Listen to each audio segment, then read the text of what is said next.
Hello everyone, Ivy here. I thought I'd put together a short podcast talking about the international and UK media's reaction to the holiday special from Archewell Audio that we, or at least all the sane people, enjoyed yesterday. So I hope you enjoy it. I hope you smile at a few places where I've made reference to one or two individuals. But overall, it contains an uplifting message in line with what Harry and Meghan are all about. So let's go. As a starting point, I'll quote Prince Harry discussing why they put this particular podcast together. He said they wanted to record the episode as we come to the end of this year and look to the future. Let's hold on to the lessons we've learned about how important it is to take care of one another and how meaningful our connections are, even when they're physically impossible. It will come as no surprise to Harry and Meghan's supporters that UK media had nothing but negative comments to report. As per usual, they wheeled various people into studios to also repeat the venom and the just negative thoughts about Harry and Meghan and the podcast in general. I'm not going to name any of the trashloids because they're really not worth naming. Just to say that the vast majority of media, international media, in fact all of the international media that I read, had only positive things to say. There were the odd comment sections where the odd comment was made, where people were basically saying, they weren't exactly negative, they were just saying they were not bothered either way about Harry and Meghan, but nothing nasty was said. Yet in the UK, the actual trashloids and their headlines were vile, the content of their articles were vile, and therefore I didn't explore the comment section because I know from history what that's full of, because that's their audience that they're targeting.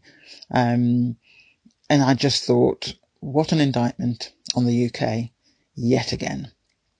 We seem to have several of those every day now, and our media industry just act as if their voice and their opinions and this small group of haters within the UK on a whole range of fronts, political as well, including Brexit obviously,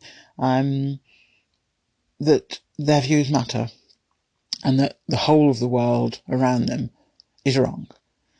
And it's that kind of mentality. So as I said, I'm not going to name those papers because really there was just no point. But just to point out that even though I'm quoting from one or two of them, they really were in the minority.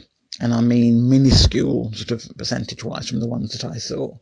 So they're definitely out of sync yet again with world opinion on this podcast.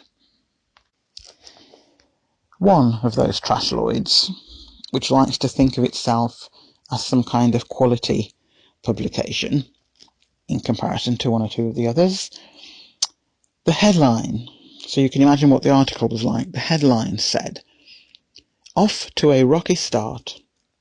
Meghan and Harry much hyped Archewell audio podcast is a right royal miss." End of quotes. My thoughts on that. Trending internationally with a positive set of reviews is not what I would describe as a rocky start. As for being much hyped, really? The British royal family rely on the Royal Rota to hype up their every thought and move and still fail to garner interest in any measurement that's worthwhile mentioning. So even with a sycophantic media, the royal family still struggle. But here they are talking about Harry and Meghan and their hyped up Archewell podcast. Rocky was another word that they used in the headline. I would say rocky would be a distinct improvement for a description of any royal activity. For example, let's just think of the Pandemic Express, to name but one. Or the nighttime wonderland of 9 people, plus security, plus staff, which exceeded the maximum total by miles. If the podcast was a right royal miss, another quote, it would have meant that the message was finally getting through to the crown-wearing wooden tops. How hard is it to understand that Harry and Meghan are not working members of the royal family? They are independent and self-financing. The supporters, as we are known as Sussex Squad, are not royalists. We are a global support network that has zero interest in royalty. The target audience is definitely not royalty, so the fact that it was not a hit with those who support royalty means it was a huge success. Royal reporters are paid to be the propaganda arm and voice of the royal family.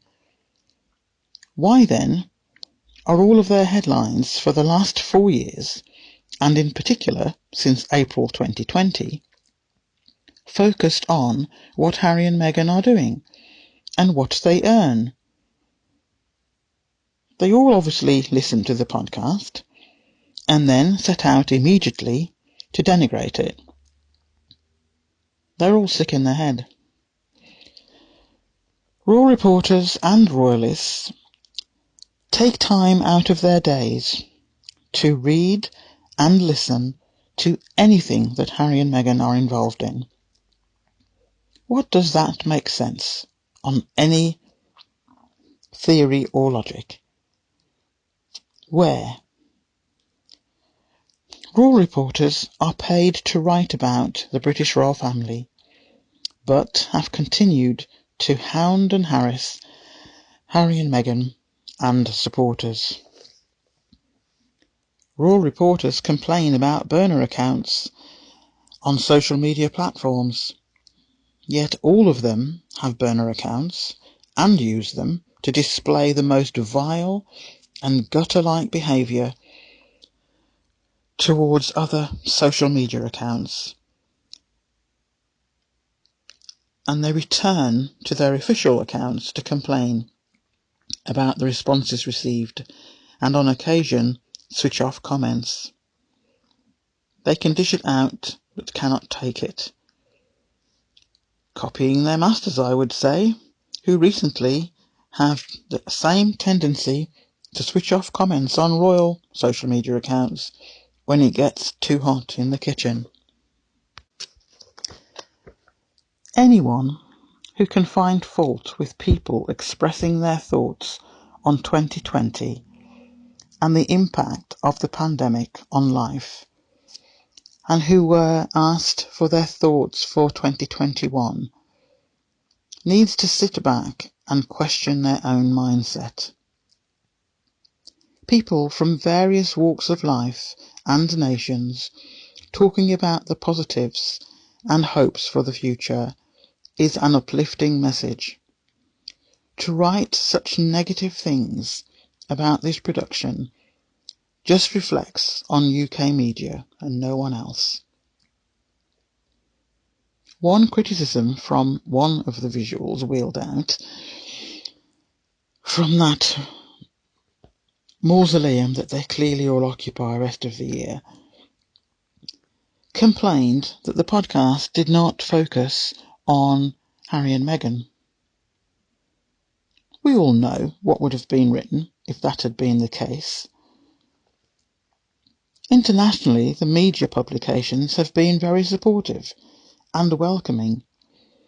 In their comment sections, there were a few posts, as I said before, where people were not that interested, but nothing on the scale of UK haters and tabloid gossipers about two people who they treated so badly that they had to leave the UK for the safety of their family.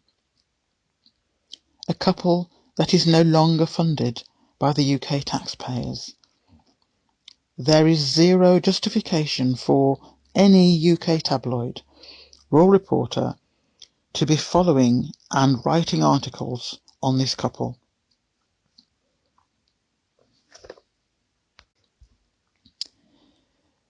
Your money spinners left the building by the actions of the British royal family and UK media. Deal with the poverty and the shortfall in interest on royal activity. Now the haters have proof that Harry and Meghan supporters were never royalists, as you have been told time and time again, and now you are living with the result of your actions. Everything that this podcast series and all the projects announced so far is the exact opposite of what the British royal family and UK media represent. Harry and Meghan are operating on a global stage now. The 12-month review was never for the benefit of Harry and Meghan, but for the royal family and royal reporters to have an excuse to chase and harass the couple for 12 months in the hope that they would return to the UK and be abused all over again.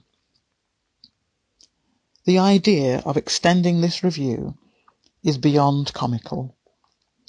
The spin that it is requested by Harry and Meghan is fantasy, but UK media is not known for facts. Harry and Meghan never wanted a 12-month review in the first place, and they certainly do not need another now. There is no law in existence that can force Harry to return to the fold. None.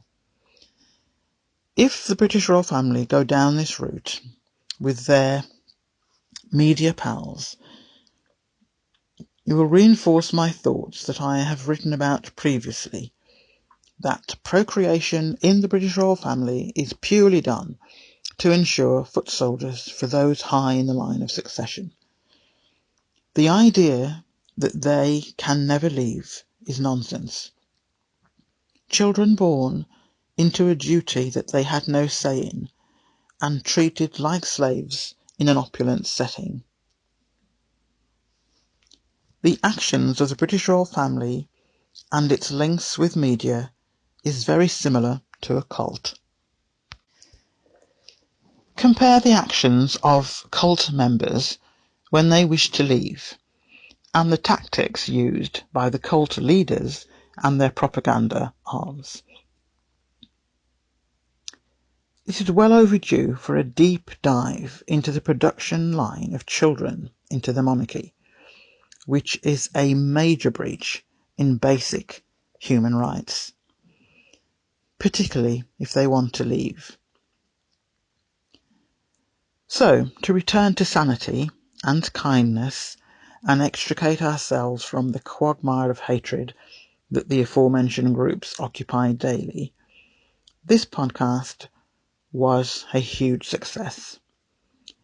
I loved all the views and thoughts of the people who took part.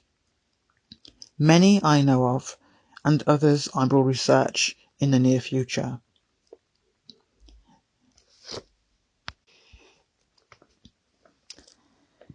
It is laughable of the amount of negative coverage of the few seconds of contribution of Archie.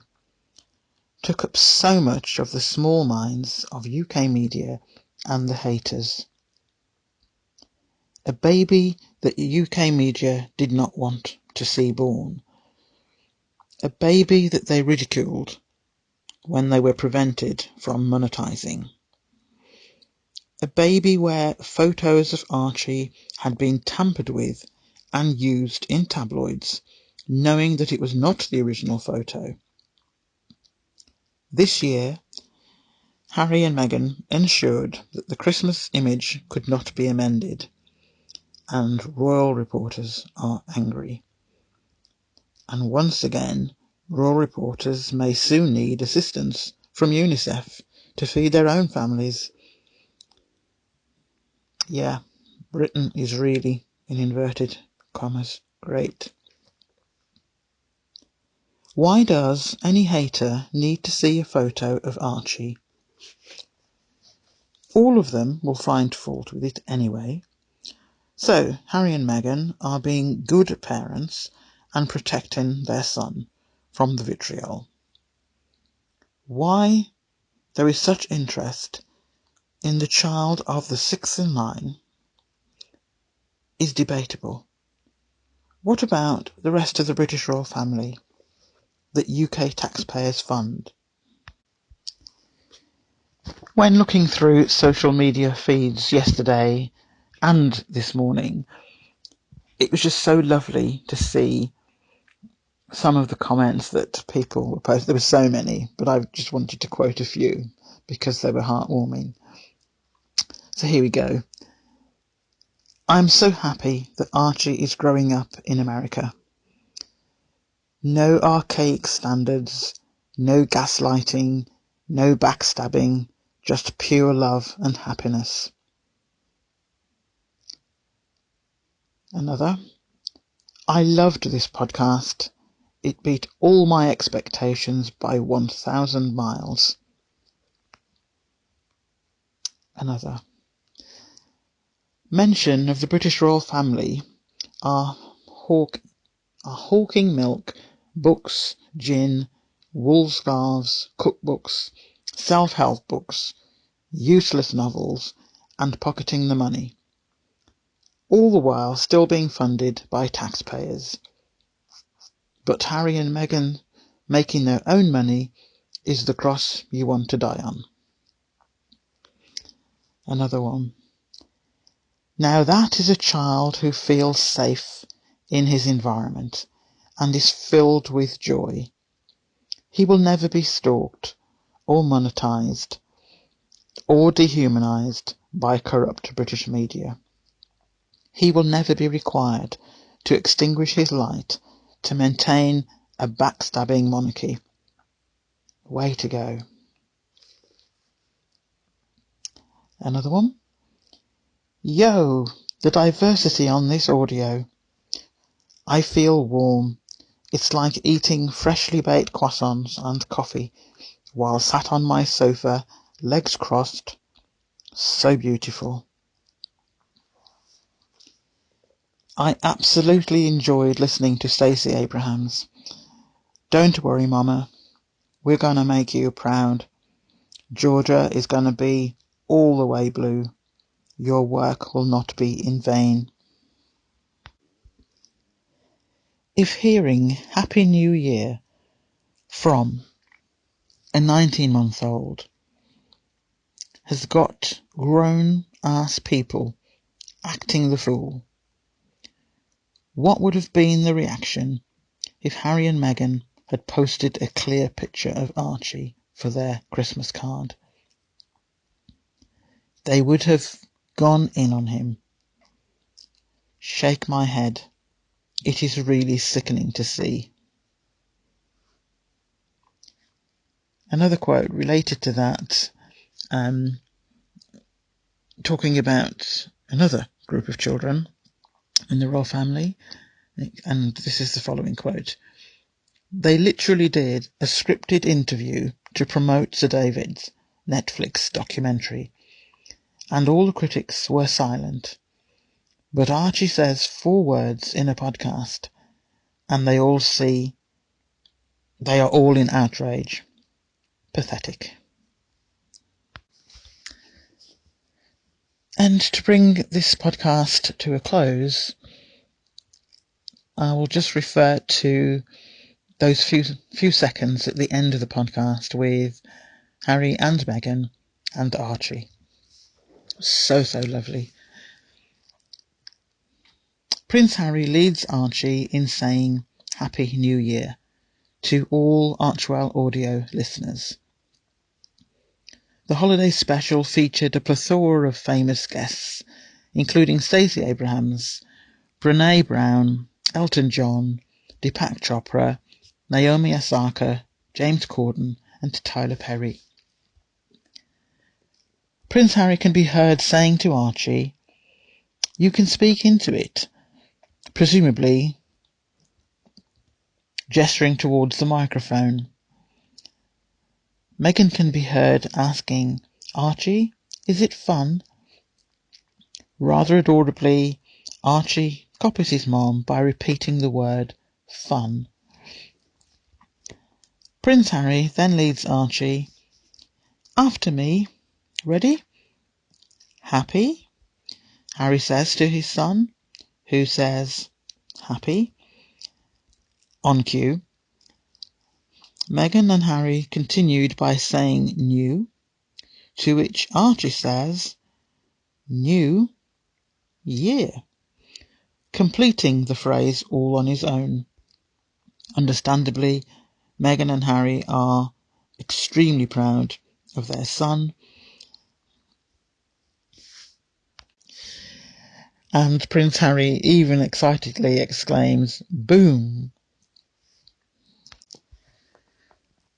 I believe the podcast was a huge success. I'm sure all of the supporters feel the same way.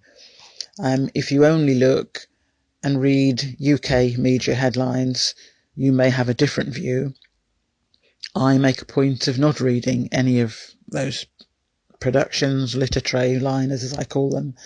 I haven't done for years, and the odd occasion that I have done, it's been part of research for a podcast or an article, and it always leaves me feeling sullied and as if I've just walked through a swamp.